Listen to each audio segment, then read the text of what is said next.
Hi guys, so Carlos nga pala ulit ng unboxing and everything. Sa video na ito, ipapakita ko yung bagong admin ni LPB Piso Wi-Fi 2.0. So tara, mag-start na tayo.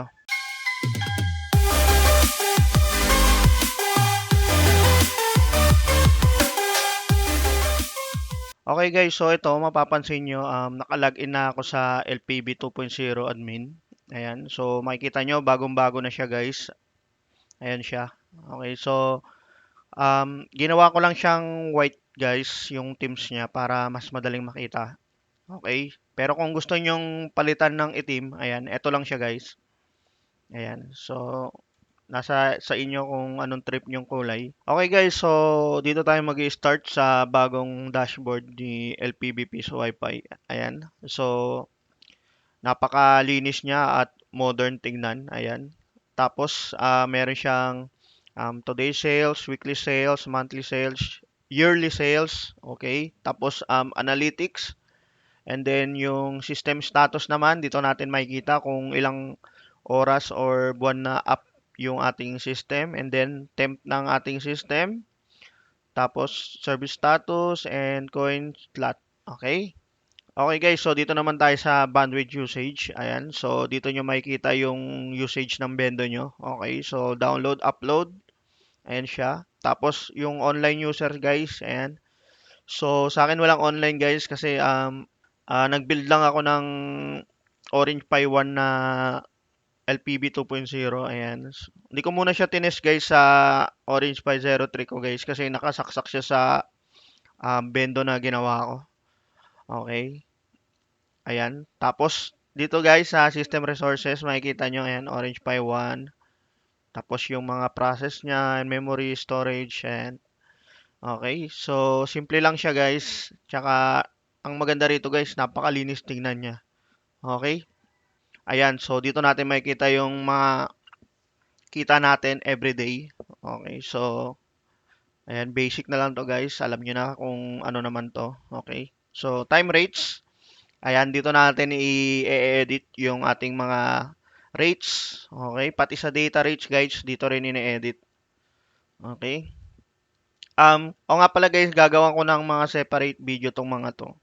Ayan, para itong gagawin nating video ngayong araw na to is hindi sobrang haba.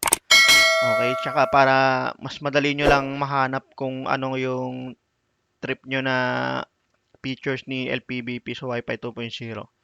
Okay? Then voucher guys, ayan dito tayo gagawa ng voucher. Magge-generate tayo kunyari, ayan. Ito yung mga option or settings niya. Okay? So kung gusto nyo i-enable yung post, ayan. Tapos kung gusto nyo may custom expiry yung time niya, ayan. Ayan, tapos dito naman tayo sa schedule time. Ayan, so bagong-bago na rin siya guys. Ayan, so nakaano tayo guys, Asia Manila kasi dito tayo sa Philippines nakatira. Okay. So sa time zone guys, pwede kayong pumili kung anong trip nyo. Pero syempre, sa Philippines tayo, so Manila. Ayan, so pwede rin kayong pumili rito guys. Okay. Tapos i-click nyo lang tong update time zone. Ayan. So, ayan, wala naman tayong ibang makikita dito guys. Tapos, oo nga pala guys, dito nyo rin isi-set yung schedule ng bendo nyo kung gusto nyo i-reboot. Ayan, kung gusto nyo i-shutdown. Ayan, dito lang din guys. Okay.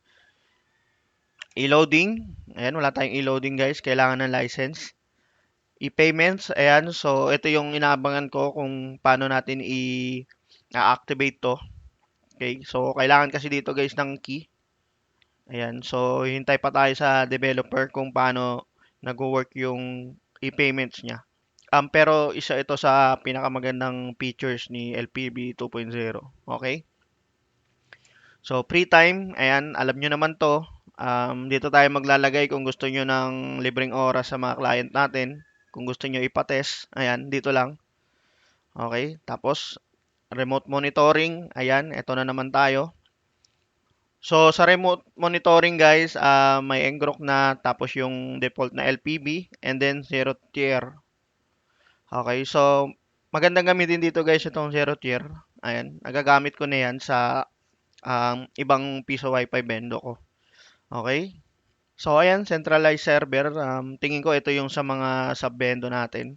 Hindi na natin masyadong itatakil to guys kasi hindi ko naman to madalas ginagamit. Ayan, print voucher guys. So dito kayo magde-design kung ano itsura ng mga voucher nyo. Kung simple lang, ayan, dito nyo rin makikita. Okay? So games, spin wheel. Ayan, kung gusto nyo magkaroon ng parang promo sa mga client nyo guys, dito nyo lang siya i-edit.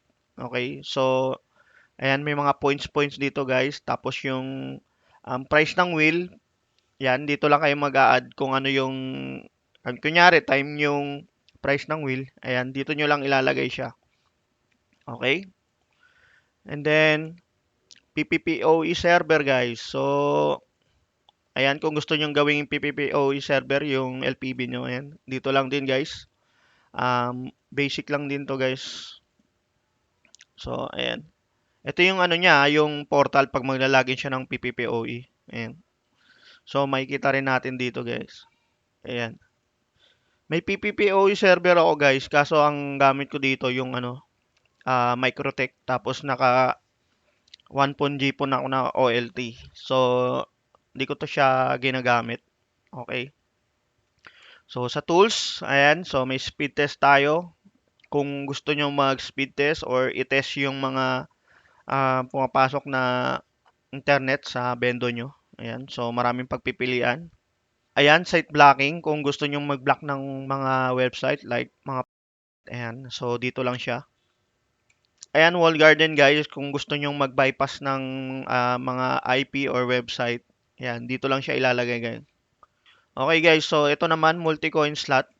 Ayan, dito nyo i-manage yung mga sub-bendo nyo kung sakali. So, hindi ko na to masyadong itatakil kasi hindi rin ako gumagamit nito. Same sa centralized, hindi rin ako gumagamit nun. So, ayan, skip tayo. Dito tayo sa desktop. Ito na yung ano, yung parang pisonet niya.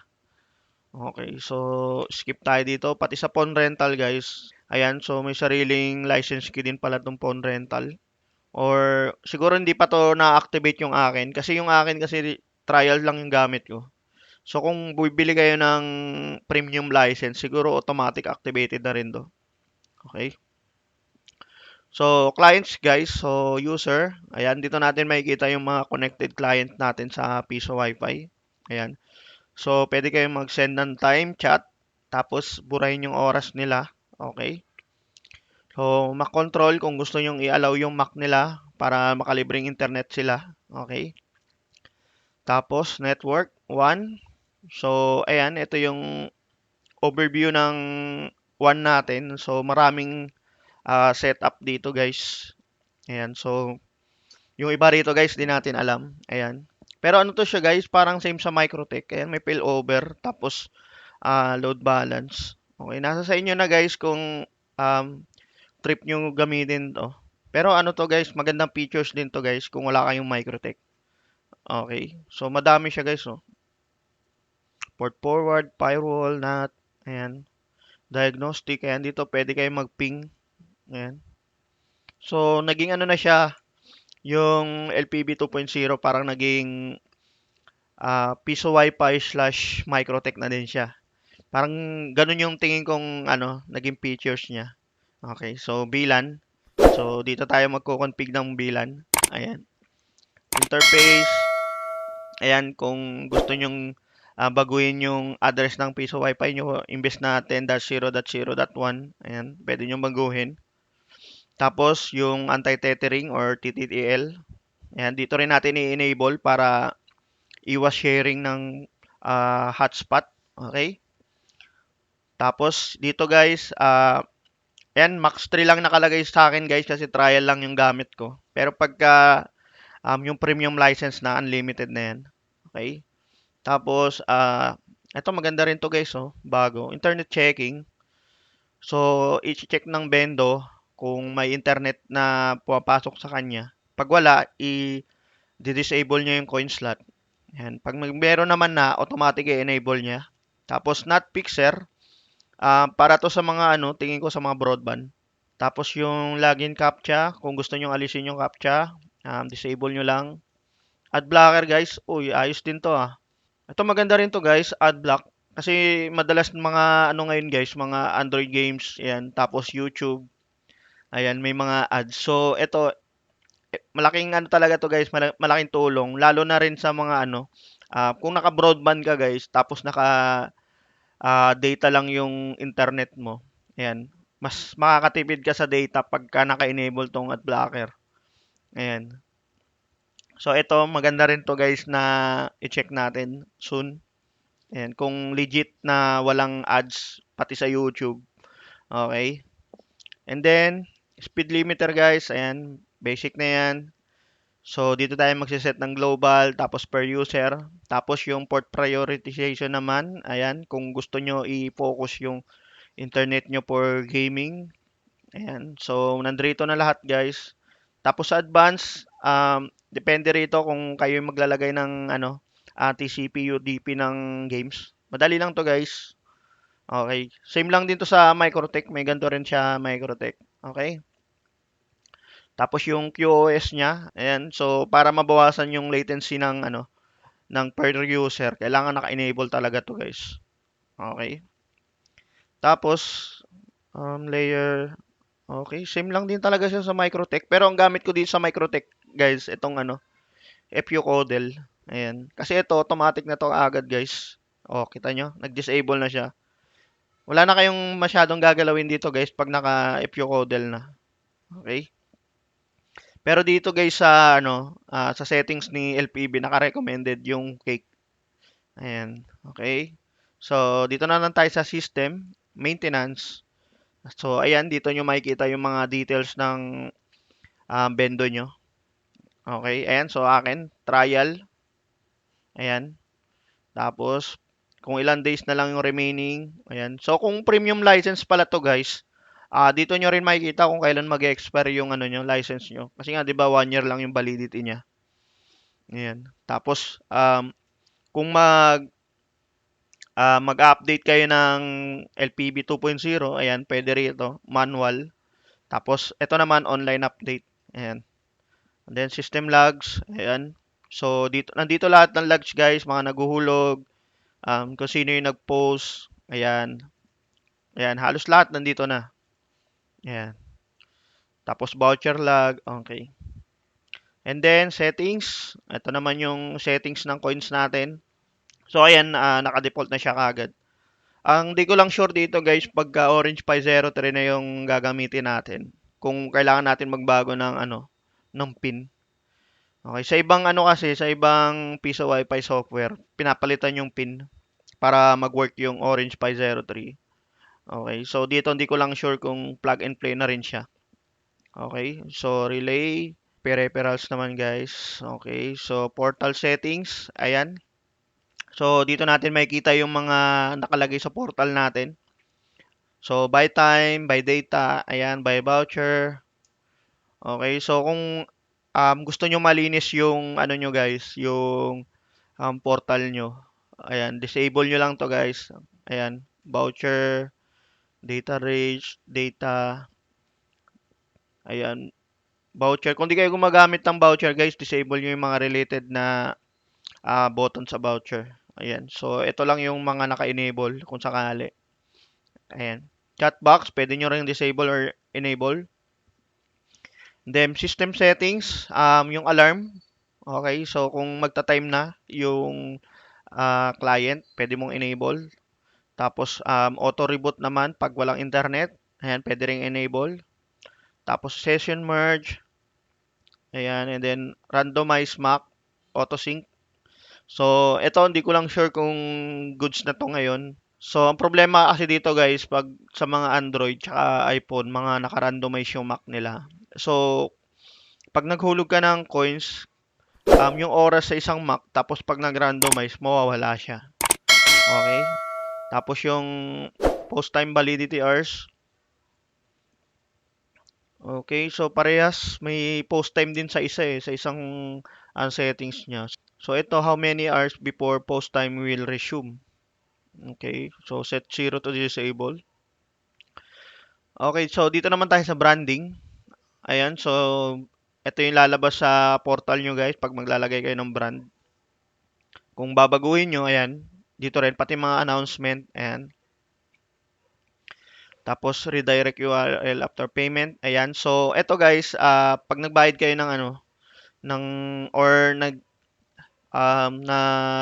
start internet na kayo or done sa insert coin, ayan. Pwede nyo palitan ng ano, google.com, ayan. Tapos Facebook page, ayan kung gusto nyong i-link yung ano nyo, Facebook Messenger dito sa portal, yan pwede na rin. Banner, ayan. So, eto common na lang to kung gusto nyong palitan yung mga banner nyo. Okay. So, ayan guys, insert coin, puro related insert coin to guys. So, ayan. And then, portal design guys. Ayan, so alam nyo naman na to, dito kayo mag-edit ng design ng portal. Ayan. So ito yung magiging portal na ng LPB 2.0 guys. Ayan, napakalinis at napaka-modern tignan. Ayan siya. So yan. So Wi-Fi rates, data rates, voucher, session, e-loading, ayan, cash in. Uy, pwede mag-cash in guys.